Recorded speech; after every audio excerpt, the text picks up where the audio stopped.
سبحان اللہ. اب آپ آئیے، میں کچھ باتیں دیکھیں، میں دو چیز میں کمپرومائز نہیں کر سکتا، ایک تو اپنے ایمان پر اور ایک اپنے ہندوستان پر. میرا ایمان تمام کلمہ پڑھنے والوں سے بہتر ایمان، اور میرا ہندوستان اس کے بارے میں تو مشہور ہے، سارے جہاں سے اچھا ہندوستان ہمارا، سارے فرقوں سے اچھا فرقہ ہمارا، سارے مجددوں سے اچھا مجدد ہمارا. اب یہاں کمپرومائز نہیں ہوگا، نہ ہم ہندوستان کو برباد ہونے دیں گے نہ اپنے ایمان کو، اور ان دونوں دشمنوں کو ہم ننگا کریں گے. تم کتنا ہی جھوٹ بولتے رہو. ارے میرا جسم بھارت کی مٹی سے بنا ہے، یہیں کی قبر میں اسے جانا ہے. بھارت کے خمیر سے میرا بدن اٹھا ہے. میرے جسم کا سمبند میرے دیش سے ہے. میں اپنے دیش کو برباد ہوتے نہیں دیکھ سکتا، اور میری آتما کا سمبند مدینے والے سے ہے. میں اس کے لائے ہوئے دین سے سمجھوتا نہیں کر سکتا. 3 دن بھوکا پیاسا رہا جا سکتا ہے، مگر یزید سے سمجھوتا نہیں کیا جا سکتا. تو بھارت مہان ہے، میرا ایمان بھی مہان ہے. نہ ایمان میں سمجھوتا ہوگا نہ ہندوستان کی بربادی میں. باہر سے پیسے لاتے ہو اور ہندوستان کو برباد کرتے ہو، جھوٹ بولتے ہو، بھرمت کرتے ہو. میں پرشاسن کو سمجھاؤں گا، دیکھو تمہاری نالج کمپلیٹ نہیں ہے. تم سمجھتے ہو مسلمانوں میں صرف 2 فرقے ہیں، سنی اور شیعہ. یہ انکمپلیٹ ہے. ہمارے میں 3 فرقے ہیں، اور ان کا نام مجھے نہیں لوں گا تو آپ کی سمجھ میں نہیں آئے گا. میری نام لینے کی عادت بھی نہیں، لیکن ضرورت پڑ جائے تو میں اپنے دیش کے لیے کچھ بھی کرنے کو تیار ہوں. ایک ہے سنی، ایک ہے شیعہ، ایک ہے وہابی. دنیا میں جب وہابی نہیں تھے، چیلنج ہے، آتنکواد نہیں تھا. واہ واہ. مجھے کوئی اتہاس بتا دے کہ وہابی آئے ہوں اور آتنکواد نہ رہا ہو. یہ خود ہی ایک آتنکوادی آندولن ہے. فار یور کائنڈ انفارمیشن، آج سے 100 سال پہلے جب سعودی عربیہ میں وہابی آندولن نے آکرمن کر کے سنی سطح کو ہٹایا اور قبضہ کر لیا، پہلا کام 350 مسجدوں کو گرانا، 350 ماسک ڈیمولشڈ بائی وہابی آتنکوادی. 60,000 صحابہ کرام اور تابعین کی قبروں کو قبرستان میں پیغمبر محمد صاحب صلی اللہ علیہ وسلم کے عظیم ترین صحابی حضرت عثمان غنی کی قبر کو توڑا، رسول کی بیٹی کی مزار کو توڑا، رسول کے نواسے امام حسن کے روضے کو توڑا، عثمان ذو النورین کے روضے کو توڑا، عائشہ صدیقہ طیبہ طاہرہ کی قبر کو توڑا، امہات المومنین کی قبروں کو توڑا، رسول کے سگے چچا کی قبر کو توڑا، رسول کی پھوپھی کی قبر کو توڑا، اہل بیت کی قبر کو توڑا، صحابہ کی قبر کو توڑا. تو جو لوگ مکہ مدینہ میں قبروں کو توڑ سکتے ہیں، ان کے آتنکوادی ہونے میں کیا شبہ؟ تو جب تک یہ دھارمک آتنکواد تھا، مقابلہ کرنے کے لیے ہندوستان کی سرزمین پر علامہ فضل حق خیرآبادی سامنے آئے، مولانا منور الدین سامنے آئے، مخصوص اللہ محدث دہلوی سامنے آئے، اس کے بعد مولانا خیر الدین سامنے آئے، اور اس کے بعد جب انہوں نے سلسلہ بڑھایا تو مورچہ لینے کے لیے امام احمد رضا فاضل بریلوی رضی اللہ تعالیٰ رضی اللہ عنہ وارضاہ عنہ تشریف لے آئے. ان کی پوری ٹیم سامنے آ گئی. میرے دوستو، بھارت کو بچاتے بچاتے آج میں 40 سال سے یہ کام کر رہا ہوں. کشمیر سے کنیا کماری تک ہماری راشٹریہ ایکتا کو توڑنے والی طاقتوں کو ہم توڑتے رہیں گے، اور ان آتنکوادیوں کو پنپنے نہیں دیں گے، اور کسی سنی کو اس سنگٹھن میں جانے نہیں دیں گے. ان لوگوں نے کیا کیا وہ سوچنے والی بات ہے. پہچان میں آسانی سے آپ کو بتا دوں کہ اگر پرشاسن کسی کو پکڑے تو اسے 3 سوال کرے. 3 سوال میں پتہ چل جائے گا وہ سنی ہے کہ شیعہ ہے کہ وہابی ہے۔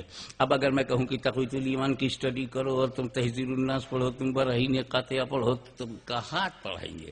ایک تو بیچارے گجراتی ہو، پھر اس کے بعد ہندی ہو، اس کے بعد انگلش، تو یہ بڑا مشکل ہو جائے گا پرشاسن کو سمجھنے میں کہ یہ تقویۃ الایمان کیا ہے۔ ارے میں بیوہارک پہچان بتا دوں۔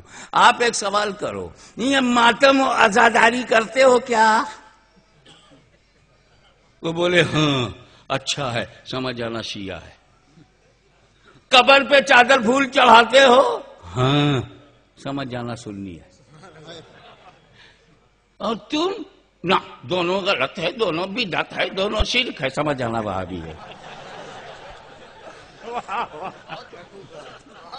اب جب یہ لوگ آتم گھاتی گتیودھیوں میں پکڑے جائیں، جب یہ لوگ آتنکوادی گتیودھیوں میں پکڑے جائیں تو ان کا ایڈریس تو پوچھو، تھرڈ ڈگری سے پوچھو، لیکن یہ سوال بھی بیچ میں کبھی کر لینا، چادر پھول چڑھاتے ہو کیا؟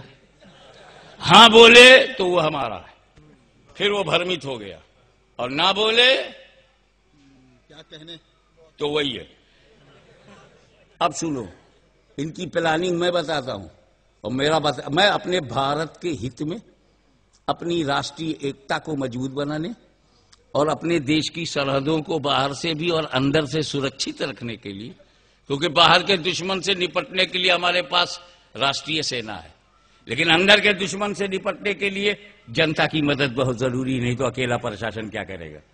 تو اس کی مدد کے لیے میں بتاتا ہوں، جب یہ لوگ 181 سال پہلے 181 ایئرس ایگو شاہ اسماعیل دہلوی نے تقویۃ الایمان لکھی، اور یہ آتنکواد کی پہلی کتاب ہے۔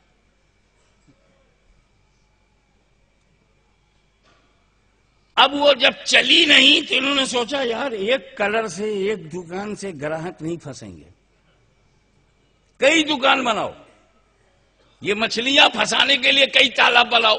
کیا کہنے تو انہوں نے پورے بھارت میں مسلمانوں کو غور سے دیکھا کہ یہ قبروں پہ چادر چڑھانے والے، یہ اجمیر میں چھٹی کا عرس کرنے والے، یہ گھر گھر 11ویں 17ویں کرنے والے، یہ امام حسین کی سبیل لگانے والے، ان کی روچیاں، ان کی دلچسپیاں کیا کیا ہیں؟ گاؤں میں گئے تو دیکھا کہ کچھ لوگوں کو نماز روزے سے بہت دلچسپی ہے، ان لوگوں کو وہابی کیسے بنایا جائے؟ تبلیغی جماعت بنا دیا، یہ کام تیرا ہے کہ پھنسا کے رکھو۔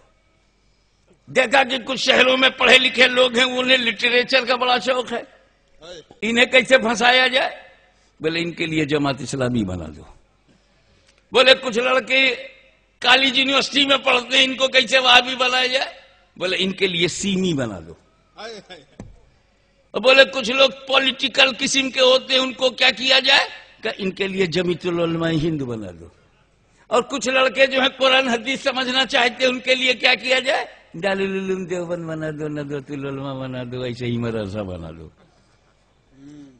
اچھا پھر ان کو اپنے پاس رکھ کے دیکھو، لڑاکو ہیں، لڑنتو ہیں، ڈسٹربنس کرتے ہیں، بہت ڈیئرنگ ہیں، بڑے ہمتی ہیں، تب وہاں سے نکالو۔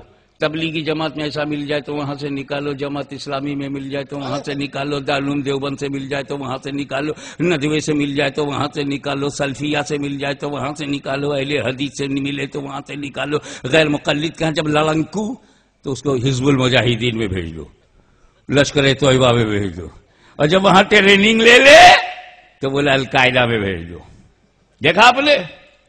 اور جو رہ گیا وہ رہ گیا، چنا جاتا ہے وہ جو فسادی ہے، تبلیغی جماعت میں ہے مگر فسادی ہے، اس کو اوپر لے گئے، جماعت اسلامی میں ہے اور لڑانے والا ہے تو اس کو اوپر لے گئے، دارالعلوم دیوبند میں پڑھا ہوا ہے اور لڑاکو ہے تو اس کو اوپر لے گئے، جو رہ گیا وہ رہ گیا، وہ آتنکوادی نہیں بنا، 40 دن کے لیے گیا گھر چلا آیا، گھر ہی میں رہ گیا، آتنکوادی نہیں بنا۔ اسی لیے ہر وہابی آتنکوادی نہیں ہے، جو رہ گیا وہ کیسے آتنکوادی بنے گا؟ جو کتابیں پڑھتا ہے الماری میں رکھ دیتا سو جاتا ہے وہ آتنکوادی نہیں ہے، جو دارالعلوم دیوبند سے پڑھ کر کے نکلا اور نکل کر کے مسجد میں آیا اور مسجد میں رہ گیا وہ بھی آتنکوادی نہیں ہے۔ آتنکوادی توجہ چاہوں گا، یہ جملہ نوٹ کرو، ہر وہابی آتنکوادی نہیں ہے، لیکن بھارت میں جتنے آتنکوادی پکڑے جائیں گے وہ سب کے سب وہابی ہیں، وہ سارے کے سارے وہابی ہیں۔ یعنی ہر آتنکوادی وہابی نہیں ہے، لیکن جتنے آتنکوادی ہیں وہابی ہیں۔ گجرات میں میں نے پورے پردیش کے مکھیا تک یہ میسج دیا تھا، انہوں نے اس کو کنفرم کیا، ہم نے جتنے سیمی کے لوگوں کو پکڑا ہے، ہم نے جتنے بھی یہ بم وسفوٹ کرنے والوں کو پکڑا ہے، یا ہم نے جتنے بھی آتنکوادیوں کو پکڑا ہے، جب ان کا عقیدہ ٹٹولا گیا تو سب کے سب وہابی ہیں۔